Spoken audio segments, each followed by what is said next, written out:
주님께서 여러분과 함께 또한 사세의 영과 함께 마르코가 전한 거룩한 복음입니다. 주님 영광 받으소서. 그때 예수님께서 티로 지역을 떠나 시돈을 거쳐 데카폴리스 지역 한가운데를 가로질러 갈릴레아 호수로 돌아오셨다. 그러자 사람들이 귀 먹고 말 더듬는 이를 예수님께 데리고 와서 그에게 손을 얹어 주십사고 청하였다. 예수님께서는 그를 군중에게서 따로 데리고 나가셔서 당신의 손가락을 그의 두 귀에 넣으셨다가 침을 발라 그의 혀에 손을 대셨다. 그러고 나서 하늘을 우러러 한숨을 내쉬신 다음 그에게 에파타, 곧 열려라 하고 말씀하셨다. 그러자 곧바로 그의 귀가 열리고 묶인 여가 풀려서 말을 제대로 하게 되었다. 예수님께서는 이 일을 아무에게도 말하지 말라고 그들에게 분부하셨다. 그러나 그렇게 분부하실수록 그들은 더욱더 널리 알렸다. 사람들은 더할 나위 없이 놀라서 말하였다. 저분이 하신 일은 모두 훌륭하다. 끼먹은 이들은 듣게 하시고 말 못하는 이들은 말하게 하시는구나. 주님의 말씀입니다. 그리스도님 찬미합니다. 떼제성가 주여 비오니입니다.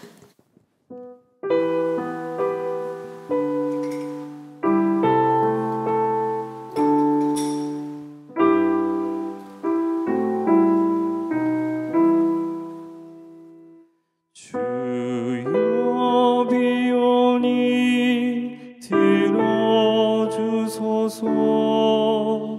우리의 기도를 주여 비오니 들어주소서.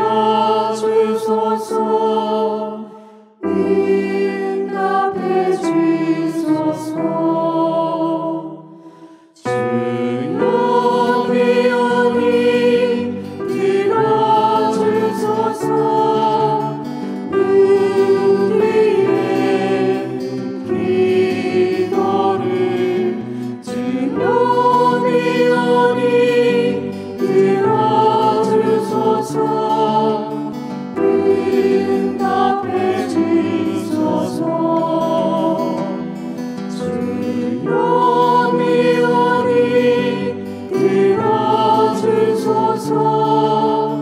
우리의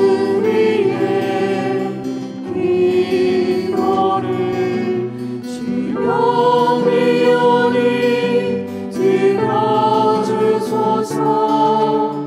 응답해 주소서. 하느님 감사합니다. 줄여서 하감세 3번. 하느님 감사합니다. 3번을 줄여서 하감세라고 부르고 있습니다. 제가 여러분들도 하감세 그러면 줄임말이구나. 그래서 하감세 하면 하느님 감사합니다. 3번 하시면 돼요. 하감세 시작. 하느님 감사합니다. 하느님 감사합니다. 하느님 감사합니다. 하느님에 대한 여러 말이 있죠. 우리가 하느님을 나타내는 그런 내용들이 있는데 참 좋으신 하느님이라고 합니다. 무섭다면 좋으신 하느님이 아니죠. 좋으신 하느님이라는 것은 참 좋으시기 때문입니다. 나를 나보다 더 잘하시고 나를 나보다 더 사랑하신다는 거죠. 내가 뭘 하지 않아도 그분은 나에게 주려고 하십니다. 인간의 사랑 중에서 그나마 가장 큰 사랑이 자식에 대한 부모의 사랑이라고 하죠. 뭡니까? 자식에 대한 부모의 사랑이 왜 큰 걸까요? 잘해주니까? 그건요, 연인도 서로 잘해줍니다. 자식에 대한 부모의 사랑이라는 것은 자식이 못해도 부모는 자식을 버릴 수 없기 때문입니다. 그래서 자식은 부모 앞에 죄인이라는 말이 있지만 어떻게 본다면 살아가는 동안은 마치 부모가 자식에게 죄인인 것처럼 살아갈 때가 많잖아요. 이것 때문입니다. 나는 나를 버려도 하느님은 나를 버리지 않으십니다. 참 좋으신 하느님이기 때문이죠. 그런데 하느님을 마치 공포의 대상인 것처럼, 하느님은 무서우신 것처럼 그렇게 생각하면 안 된다는 겁니다. 뭐뭐 하지 않으면 지옥 간다. 뭐뭐 하면 천국 간다. 물론 맞죠. 그러나 그것이 어떤 것인지를 알아야 합니다. 하느님의 말씀은 인간을 옥죄는 게 아닙니다. 진리가 너희를 자유롭게 하리라. 성경 말씀은 변할 수 없습니다. 제가 여러분에게 말씀을 전할 때도 성경을 벗어나서 말한다면, 교회의 가르침을 벗어나서 말한다면 그건 잘못된 거예요. 교회의 가르침은 성경 안에 있습니다. 하느님은 참 좋으신 분, 절대로 잊지 마시고 하느님께 맡기고 얼마만큼 할 수 있는 만큼, 얼마만큼 보이는 만큼. 이제 많이 아시네요. 할 수 있는 만큼과 보이는 만큼은 같으면서도 다릅니다. 할 수 있다는 것은 내가 할 수 있는 만큼이에요. 보이는 만큼은 그분이 알려주시는 만큼 하면 된다는 거죠. 다른 생각하지 마십시오. 생각이 많으면 병이 깊어집니다. 그러나 묵상을 많이 하면 건강해져요. 이거를 여러분들이 명심하시고 사셨으면 좋겠습니다. 너무 긴장할 필요도 없어요. 하느님 안에서 우리가 편히 쉴 수 있기 때문입니다. 하느님의 품 안은 우리가 보호받는 곳이에요. 우리가 힘을 얻는 곳이죠. 치유를 얻는 곳입니다. 절대로 잊지 마시고 오늘 한 가지만 기억하세요. 하느님은 참 좋으신 분, 그러니까 의탁하면서 살아가시면 됩니다. 제가 군종신부 할 때 2005년도인가 유성에 있었습니다. 거기에는 간부 신자들도 많이 있어요. 제가 말하면 국가 비밀이 폭로되는 건가? 그런 거 아니죠. 뭐 다 알고 있으니까. 자원대라는 곳도 있고 간호사관학교도 있고 대전통합병원도 있고 여러 곳이 있습니다. 저는 중요한 데만 싹 빼고 맡았어요. 왜냐하면 그때 대의로 인간해가지고 갔는데 아직은 군종신부로서 시작하는 단계이기 때문에 그 높은 신부님들이 꽤 있었습니다. 이분들이 중요한 데 다 맡고 저는 주변 변두리 한 8개 부대 정도 맡았던 것으로 기억이 나는데, 그때 제가 상담 공부를 한참 하고 있을 때였거든요. 학교도 다니고. 그러니까 그러자마자 또 신부이기도 하니까 상담을 많이 할 거 아니에요. 상담을 하는데 2005년도 같아요. 6년도는 아닌 것 같고, 보통 병사들을 상담하기도 하지만 군 신자들 또는 군 간부들 가족들도 옵니다. 용하다고 소문이 났어, 나름. 왜? 신부에게 와서는 있는 그대로 말을 하니까 좀 이게 뭐라고 할까, 서로 간의 라포 형성이라고 하는데 신뢰감 형성이 잘 돼서 제 말은 많이 따라하잖아요. 근데 어떤 모녀가 왔어요. 아이가 교복을 입고 있습니다. 고3이래요. 저에게 말하기를, 신부님 저희 아이랑 상담 좀 해주십시오. 얘가 심각합니다. 왜요? 그랬더니 밥도 잘 안 먹고 그리고 많이 우울해한대요. 왜 그러냐고 들어가서 면담을 하려고 하는데 얘가 부탁합니다. 신부님 제 앞에 앉지 마시고 제 옆에 앉으세요. 왜? 옆에 앉으셨으면 좋겠어요. 그래서 좀 특이한 애구나 라고 생각을 했는데 상담을 하다 알게 되었습니다. 얘는 누가 자기 얼굴 보는 걸 극도로 싫어합니다. 왜냐하면 자기는 매우 못생겼다라고 생각을 하기 때문에. 아니 이쁜데? 라고 말했어요. 누가 봐도 이쁘장한 얼굴 있잖아요. 어떤 얼굴? 착한 얼굴, 이쁜 얼굴 따로 있습니까? 없습니까? 자매님들이 그러죠. 남자들이 그런 데잖아. 야, 나 미팅했다? 그럼 뭐라 그러는데 남자들은? 이뻐? 라고 묻는다고 하죠. 시종일관 이뻐서부터 시작해서 이쁘다로 끝난다고 하죠. 남자는 이쁜 걸 좋아한다 말하죠. 여러분들은 이쁘다고 말하면 좋아요? 안 이쁘다고 말하면 좋아요? 그럼 똑같지 뭐 어쨌든. 근데 객관적으로 이목구비나 이런 것들이 이쁜 거예요. 그래서 야, 너 안 못생겼어? 그랬더니 아, 그래도 자기는 싫대요. 그 사연을 들어보니까 어릴 때부터 엄마가 이런 말을 했습니다. 아마도 형제님이 속을 많이 새겼나 봐요. 보면서 너 아빠랑 똑같이 생겼어. 넌 아빠랑 똑같이 생겨가지고 이렇게 넋두리 하는 거지. 근데 아빠랑 똑같이 생겼다는 것은 칭찬입니까? 욕입니까? 아는 애예요? 어떤 감정 상태로 말을 하냐에 따라 다르지 않아요?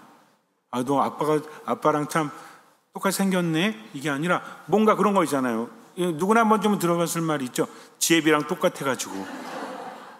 이런 거야. 아빠랑 똑같아가 아니라 지혜비랑 똑같아 라고 하면 이거는 부정적입니까? 긍정적입니까? 이걸 맨날 들은 거야. 가장 가까운 엄마가. 맨날 아니겠죠. 자주 들었겠죠. 그러니까 나는 아빠랑 똑같이 생겼다라는 것은 즉 못생겼다라고 생각을 한 거죠.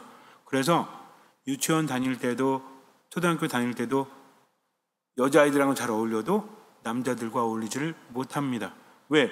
남자들이 쳐다보면 자기가 못생겨서 쳐다본다고 생각을 했거든요. 특히나 코가.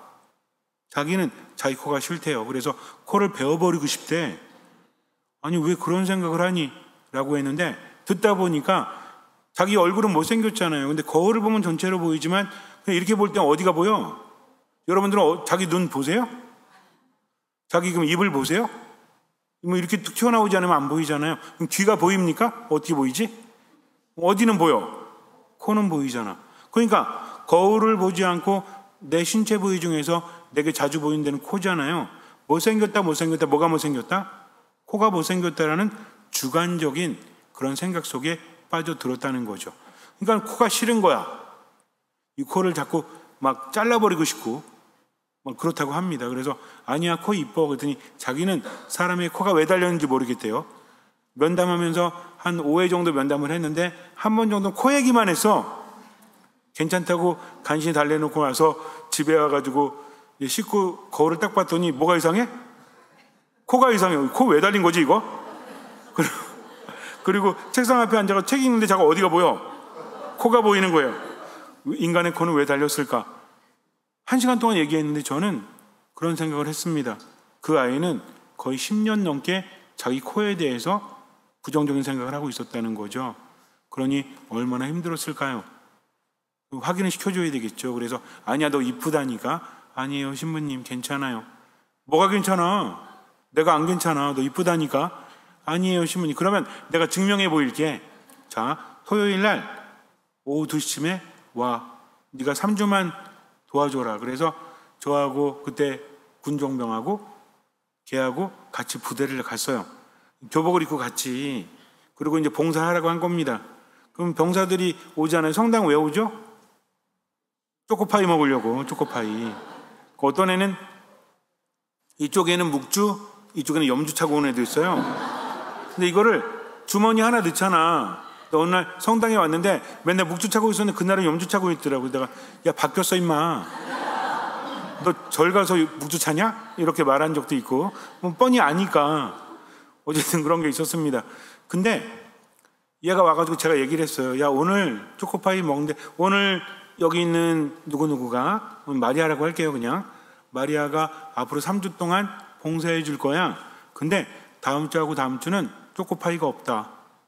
그러니까 절에 가든지 교회 가든지 알아서 해라 라고 얘기했습니다. 그리고 제가 돌아오면서 말했어요. 다음 주에 왔을 때 아이들이 몇 명이 모였는지 봐라. 병사들이 몇 명이 모였는지를. 그 다음 주에 갔는데 꽉 찼어. 뭔 얘기인지 아세요? 초코파이 안 준다는데 왔어. 누구 보려고? 걔 보려고. 전 깜짝 놀랐습니다 진짜. 아니 우리 꽉 찼어. 물론 초코파이 줬죠. 안 좋겠어요? 제가 말했죠. 야 너 저 오빠들이 왜 왔는지 알아? 너 보려고 온 거야. 근데 뭐랬는지 아세요? 쟤 그렇게 이상하게 생겼나요? 아니라니까. 이쁘다니까. 그래서 온 거야. 근데 얘는 그냥 그 이쁜가 보다라고 하는데 그래서 기분 좋게 갔거든요. 근데 얼마 안 가 또 뭐 때문에? 코 때문에. 자기는 못생겼다 라고 다시 돌아가는 거죠. 요요 현상 같아. 괜찮아졌다가 돌아갔다가 나중에는 아주 짜증이 나는 거야. 이쁘다는 소리를 제가 한 수백 번 했을 거야 아마. 이쁘다니까. 이쁘다고. 코 괜찮다고. 근데 이게 저한테 들은 거는 얼마 되지 않지만 누구한테 들었어? 가까운 엄마한테 들은 말이. 근데 엄마는 딸을 사랑합니다. 잘 기억도 못해. 자기는 그런 말 안 했대. 자기는 아빠랑 똑같다고 말 안 했대요. 근데 얘는 기억을 하는 거야. 누구 말이 맞아요? 모르죠. 알 수가 없죠. 어쨌든 얘에게는 그렇게 남아있는 것이기 때문에 그래요. 한 가족이 길을 갈 때 똑같은 길을 간다고 할지라도 보는 게 달라요. 아빠는 논을 봤다 합니다. 엄마는 나무를 봤대요. 근데 아이는 하늘을 봤다고 합니다. 우리는요, 이래요. 똑같은 삶을 살면서도 서로 다른 것을 보고 다른 것을 듣는다는 거죠. 하지만 반복되어져서 내가 신뢰할 수 있는 사람, 함께하는 사람들에게 듣는 것들은 부정적인 것으로 남아있을 때가 있죠. 제가 이런 말씀을 드렸죠. 기분이랑 생각 중에 어떤 게 더 강하냐? 여러분들은 기분이라고 응답했습니다. 맞죠? 열심히 살아야지 그러는데 갑자기 기분 나쁘면 안 하잖아요. 저 사람이랑 화해해야지 라고 생각했는데 보는 순간 찡그리고 있으면 어때? 화해 안 하잖아요. 기분대로 살아가죠. 이것은 의지라는 것을 말하는 생각입니다. 그 순간에 느끼는 기분이 의지를 집어삼킬 때가 많이 있어요. 그런데 평상시에는 생각이 더 강합니다. 특히 어떤 생각이? 부정적인 생각이. 우리 뇌라는 것은 그렇대요. 뇌라는 것은 행복을 추구하는 것이 아니라 생존을 추구한다고 합니다. 한번 위험한 걸 느끼면 계속 신호를 보내주는 거지. 머리가 쉬어요, 안 쉬어요? 여러분들 집에 가서 한번 해보세요. 좋은 생각해봐. 좋은 생각이 꼬리에 꼬리를 물고 가요? 좋은 생각 금세 사라집니다. 안 좋은 생각하면 자꾸 안 좋아지죠. 뇌가 쉬지를 못하는 거야. 마음도 쉬지를 못하는 거예요. 그래서 힘들어하는 사람한테 조용히 좀 쉬어라. 이거 말도 안 되는 겁니다. 조용히 쉬면 더 부정적인 생각이 들거든. 그래서 더 힘들어집니다. 근데 삶이라는 게 그렇잖아요. 계속해서 반복하고 어떤 사람이랑 싸웠어. 집에 가가지고 그 사람이랑 싸운 거를 9번 생각했어. 그럼 얘는 어떻게 생각해요? 9번, 10번 싸웠다고 생각합니다. 그 사람 볼 때는 힘든 거야. 우리 계속 이러고 있다니까. 평생 쉬지를 못하고 계속해서 강화하고 있는 거죠. 그러다가 아닌 걸 보면 어때요? 아닌가? 9번 정도 아닌 증거가 나왔는데 한 번 또 그러면 어때? 맞아, 그런 거야 라고 하면서 다시 돌아간다는 거죠. 그래서 생각도 습관이라고 하는 겁니다. 부정적인 생각을 자꾸만 하게 되면 힘들어지죠. 계속해서 나를 괴롭힙니다. 아무리 객관적으로 세상을 바라보려고 할지라도 사람은 그렇지 않아요. 이걸 언제 하는지 아세요? 안 친할 땐 몰라. 그렇잖아요, 그죠? 여러분들 다 속았잖아요. 만난 그 사람들, 옆에 있는 왼수들, 처음에는 젠틀한지 알았지. 처음에는 그냥 세상 없이 착한 천사인지 알았지. 왜? 처음에 얘기 안 하잖아요. 뭘 얘기해? 그러다가 이제 어떤 얘기를 하죠? 이제 친구하고 연인 사이 이거 있잖아요, 그죠? 몰라 이거? 아시죠? 사랑보다는 우정보다는 가까운? 모르세요? 이 사이가 있잖아. 친구에서 그냥 아는 사람에서 연인이 가는 그 순간이 있죠. 뭐 연인이라고 말하는 거는 제가 말하는 건 그냥 더 가까워지는 사이. 그럼 어떻게 하죠? 나를 이야기합니다. 가족을 이야기합니다. 전 좀 알려주는 거죠. 그러면서 슬쩍 알려주고 감추고 슬쩍 감추고 이렇게 넘어가죠. 그러다가 나중에 이제 뭐 결혼을 하든 연애를 하든 그렇게 될 거 아니에요. 나를 알려주지 않습니까? 이런 과정이 있다는 거죠. 그럼 그때 어때? 많은 것들을 알게 되면서 예상과 다르다는 것을 알지 않습니까? 점점 가까운 사람들에게는 나를 보여주고 싶은 거죠. 그렇기 때문에 누구에게 쏟아집니까? 가까운 사람에게 쏟아지죠. 그럴 때 어때요? 가까운 사람이 다 받아주면 상관이 없지. 그 사람은 어떻습니까? 받으려고 하지 주려고 하는 사람이 어디 있겠어요? 주거니 받거니 하는 거잖아. 감당하지 못하거나 또는 오해할 수도 있죠. 그러면 또 어때요? 다 말했다가 또 배신당한 거지, 또 상처 입은 거지, 이러면서 살아갑니다. 어쩔 수 없는 거. 누구나 다 그래요. 저도 그래요. 무서워하세요. 어쨌든 사람은 자기 생각에 잠길 수밖에 없다. 이거를 억지로 바꾸려고 하면 안 된다는 거죠. 문제는 뭡니까? 상처가 크고 그 상처가 확인되고 점점 고립되어진다면 그럼 어때요? 자꾸만 힘들어지는 거죠. 세상 모든 것들을 내가 가지고 있는 부정적인 감정 안에서 해석하게 됩니다. 그렇게 받아들이게 된다는 거죠. 우울이 깊으면 모든 것들을 우울을 통해서 받아들이죠. 분노가 깊으면 모든 것들을 분노를 통해서 받아들입니다. 불안이 크면요, 모든 것을 불안 속에서 생각을 하죠. 아이가 늦게 들어와. 그럼 어때요? 보통 우리가 허용되는 시간이 있잖아요. 한 20 몇 살 먹은 딸내미가 늦게 들어옵니다. 처음에는 한 10시까지는 들어왔거든. 11시 되니까 안 들어와. 그럼 엄마 어때요? 뭔 일 있나? 지금은 거기 뭐라도 있어. 스마트폰이라도 있지. 옛날에 그것도 없었잖아. 10시쯤 되면은 안 들어오네. 11시 되면 어때요? 걱정되죠? 12시쯤 되면 어때요? 불안하지 이제. 근데 12시 반쯤에 발소리나. 그럼 안심이 되죠? 문 열으니까 뭐래? 이놈은 지지배가 미쳤나 이게 진짜. 방금 전까지 걱정했는데 이게 뭘로 갑니까? 분노로 가는 거지. 왜? 걱정했기 때문에. 뭔 얘기인지 아시겠죠? 그런 겁니다. 인간의 감정이라는 것은 그렇거든요. 안에 있는 그대로 표현되지 못합니다. 걱정만 많은 거야. 근데 이분은요, 계속 걱정을 확인하는 거지. 이게 다른 데까지 영향을 준다니까. 그냥 불안 속에서 하루하루 살아가는 겁니다. 우울 속에서 하루하루 살아가는데 이게 평상시엔 드러나지 않아요. 평상시에도 이게 나오면 그건 조금 문제가 있는 거죠. 이게 결정적일 때 튀어나온다는 거죠. 그래서 삶의 문제를 만들기도 합니다. 자유로운 사람은 아무도 없어요. 그러니까 어때요? 답답하죠. 힘들죠. 우리나라 사람들은 특히 뭐가 있대? 화와 한이 있다고 하죠. 우리나라 사람들은 화병도 우리나라 사람들만 걸리는 병 뭐 이렇게 예전에 있었다면서요. 외국 사람은 안 걸리고 걔는 뭐 걸리지? 어쨌든 화병이라는 게 뭐예요? 여러분 화병 걸리면 어디 두들겨? 머리 두들 답답하니까. 답답하잖아요. 이거에 답답한 거야. 마음대로 되지 않는 거야. 서로 통조가 되지 않는 거야. 세상 모든 것들이 부정적으로 받아들여지니까 나도 부정적으로 표현할 수밖에 없는 겁니다. 그러면서 어때요? 쉴 때도 쉬지 못하고 계속해서 어때? 지쳐가는 거죠. 뇌도 지치고 마음도 지치고 부정적인 생각은 더 짙어지고 그러면서 어때요? 정말 힘들어 죽겠다. 어느 순간에 빵 터지던지 어느 순간에 완전히 꺾어지던지 하면서 어디로 갑니까? 깊은 나선의 우울함으로 깊어지죠. 일어나지 못하잖아요. 한번 화가 나면 주체하지 못하잖아요. 그러면서 점점 왜곡된 형태로 나를 힘들게 하고 다른 사람을 힘들게 하지 않습니까? 답이 있나요? 답이 있는 것 같은데 그게 안 통하면 더 깊은 절망 속으로 빠져들죠. 그래서 문제입니다. 하지만 인간에게는 불가능한 것이 하느님께는 모든 것이 가능하죠. 왜 하느님께서 인간이 되셔서 세상에 오셨습니까? 하느님은 어떤 분이십니까? 참 좋으신 분이시기 때문입니다. 예수님께서 갈릴레아 호숫가에 돌아오셨을 때 사람들이 귀 먹고 말 더듬는 일을 예수님 앞에 데려와서 손을 얹어 주십사 청합니다. 우리나라 말로 말 더듬는다라고 하지만 원래는 이게 말을 거의 못하는 거일 수도 있고요. 그 다음에 말을 제대로 할 수 없는 것일 수 있습니다. 왜냐하면 그냥 더듬는 차원이 아니야. 왜 그런지 아세요?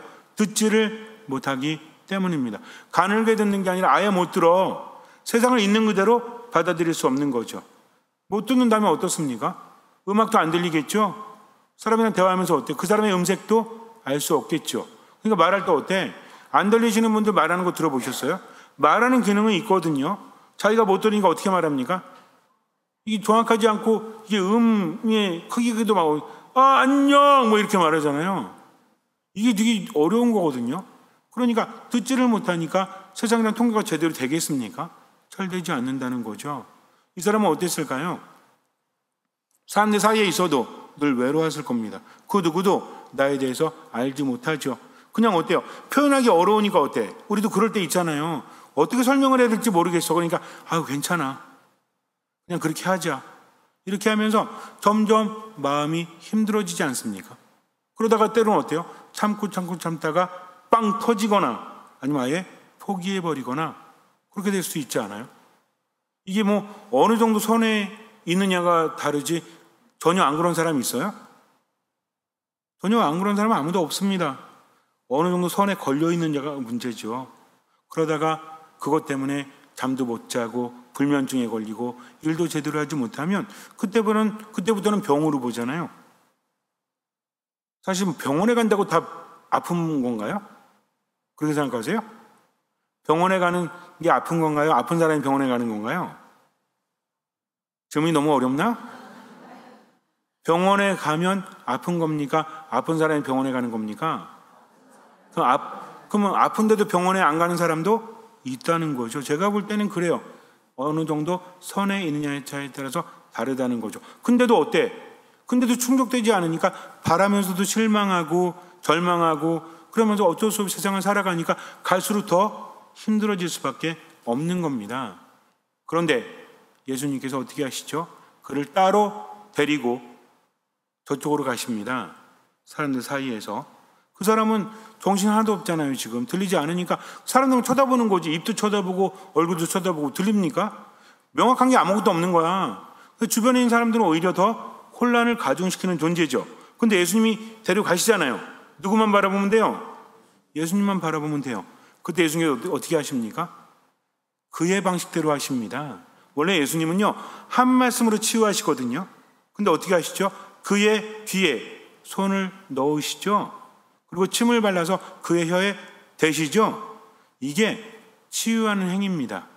예수님만 이렇게 했던 게 아니라 그때 당시에 우리가 여러 가지 표현될 수 있겠죠. 뭐 마법적인 요소 아니면 주술적인 요소 이런 것들이 있었어요. 그때 그 사람들 그렇게 했다는 거죠. 근데 예수님은 다릅니다. 그렇게 하려고 마법을 부리시는 게 아니라 그 사람은 못 듣잖아. 못 들으니까 어떤 게 있죠? 세상을 받아들이는 감각들이 여러 개가 있죠. 냄새 맡는 게 있고 눈으로 보는 게 있고 귀로 듣는 게 있고 또 뭐가 있어요? 감각기관이 있잖아요. 만지는 거, 촉감은 있잖아요. 예수님은 어떻게 하십니까? 그의 방식대로 어떻게 해요? 그거를 만지셨잖아요. 침을 그의 혀에 바르셨잖아요. 그리고 뭐라고 하십니까? 에파타, 뭡니까? 열려라 라고 말씀을 하셨죠. 그 순간 열립니다. 풀리고 열리죠? 뭐가 열려요? 귀가 열리고 뭐가 풀려요? 혀가 풀리죠. 근데 귀가 풀리고 혀가 열리면 농담인데 어쨌든 뭡니까? 자유로워졌다는 거죠. 이제 소통이 됩니다. 열렸다는 거예요. 세상을 있는 그대로 받아들일 수 있어요. 이제는 더 이상 우울함에 갇히지 않아도 돼요. 이제 더 이상 분노에 갇히지 않아도 돼요. 이제 더 이상 불안에 갇히지 않아도 된다는 거죠. 왜? 그분이 나와 함께 하셨기 때문입니다. 모든 것들이 열리니 자유로워지는 거죠. 우린 세상을 살아가면서 그래요. 주변 탓을 하고 주변 사람 탓을 하죠. 그러면 대화 안 돼요. 하세요. 괜찮아요. 그럴 수밖에 없는 거지 않습니까? 그러면서 생각하라는 거죠. 그럼 나는 지금 뭘 하고 있는가? 하느님을 신뢰하고 있는가? 하느님을 믿고 있는가? 이게 신앙입니다. 누구나 할 수 있는 것을 하는 건 신앙 아닙니다. 신앙은 누굴 바라보는 거죠? 예수님을 바라보는 겁니다. 그러면서 예수님이 저 사람도 치유하셨고 요 사람도 치유하셨으니까 나도 치유하실 수 있어. 왜? 내가 열심히 하기 때문이 아니라 그분이 나를 사랑하시기 때문이다. 그래서 하느님은 어떤 분이시다? 참 좋으신 하느님이시구나. 그러니까 맡기고 언제만? 지금만 살아야지 하면서 그분께 다가가는 거죠. 우린 그분을 언제 만날 수 있습니까? 그분을 따로 만날 때가 있죠. 어디서 만나요? 저기 강원도 산골 깊은 옹달샘에서 만나나요? 아니면 저 전라도 어디서 만나나요? 아닙니다. 어디서 만나요? 거룩한 미사에서. 어디 미사? 마도 떼제 미사를 포함한 모든 미사 안에서 그분을 만날 수 있습니다. 여러분들 신비하고 비밀을 착각하시면 안 돼요. 은밀함을 추구한다고 해서 무조건 좋은 게 아닙니다. 신비는 우리가 모르는 거지 몇 사람만 뭉쳐가지고 그들만 공유하는 것이 아니라는 거죠. 그래서 하느님의 구원 의지는 무슨 의지라고 그래요? 보편적 구원 의지라고 하죠. 보편이 뭐야? 요 사람들만 구원받는 거? 모든 이가 구원받는 겁니다. 어떤 사람들이? 하느님 안에 머무는 사람이. 특별함이 아니라 그분과 만나는 사람. 미사 안에서 만나는 겁니다. 말씀 안에서 만나는 겁니다. 기도 안에서 만나는 겁니다. 우리가 해야 될 건 단 하나죠. 지나간 과거에 묶여있지 말자. 어쩔 수 없지만 그 순간에 나의 무엇까지도 기분까지도 하느님께 봉헌할 수 있어야 된다. 이기려고 하지 마십시오. 주님 제가 우울합니다. 주님 제가 불안합니다. 주님 제가 화가 납니다. 제가 힘들어 죽겠습니다. 사실 제가 어제 몸살기가 되게 심해가지고 어제 강의를 갔다 왔거든요. 바란성당으로.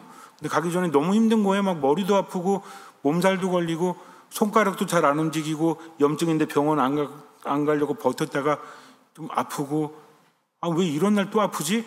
라는 생각이 들었어요. 부정적으로 생각하니까 어때? 몸이 더 아파. 뭐 했는지 아세요? 하감세. 하느님 감사합니다. 하느님 감사합니다. 하느님 좀 나아지네? 근데 1분 있다 또 아파. 그럼 또 어떻게? 하느님 감사합니다. 또 하느님 감사합니다. 하는 거죠. 그 순간에 불평한다고 나아질 수 있는 것은 없죠. 세상을 탓해도 아무것도 변하지 않습니다.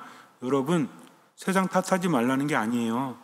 다른 사람 탓하지 말라는 게 아닙니다. 그것만 하지 말라는 거죠. 뭔가 의식할 때는 어떻게 하면 돼요? 하느님, 저에게 듣는 마음을 주십시오. 저를 치유해 주십시오. 꽉 막힌 제 마음을 열어주십시오. 당신의 말씀은 저를 살릴 수 있습니다. 한 말씀만 하시면 제 영혼이 낫습니다. 하면서 얼마만큼? 할 수 있는 만큼, 얼마만큼? 보이는 만큼 맡기면 가벼워지죠? 왜?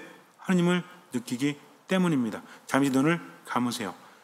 하느님은 나를 나보다 더 잘 아시고 나를 나보다 더 사랑하시는 분이십니다. 그분은 막힌 것을 뚫으시는 분이죠. 열어주십니다. 하느님 안에 머무십시오. 비록 지나간 삶 안에서 상처가 많다고 할지라도, 삶이 우울하다고 할지라도, 삶이 불안하다고 할지라도 그분을 믿으면 돼요. 우리가 성경 안에서 만나는 하느님은 누구시죠? 예수 그리스도이십니다. 그분은 어떤 분이십니까? 바람을 먹게 하시는 분, 그리고 나를 열어주시는 분. 맡기십시오. 그리고 지금만 살아가십시오. 할 수 있는 만큼, 보이는 만큼 나의 기분까지도 주님께 맡기고 지금을 살아가십시오. 듣는 마음을 청하면서 주님께서는 그 믿음을 보시고 우리 삶에 놀라운 기적을 일으켜 주실 것입니다. 아멘.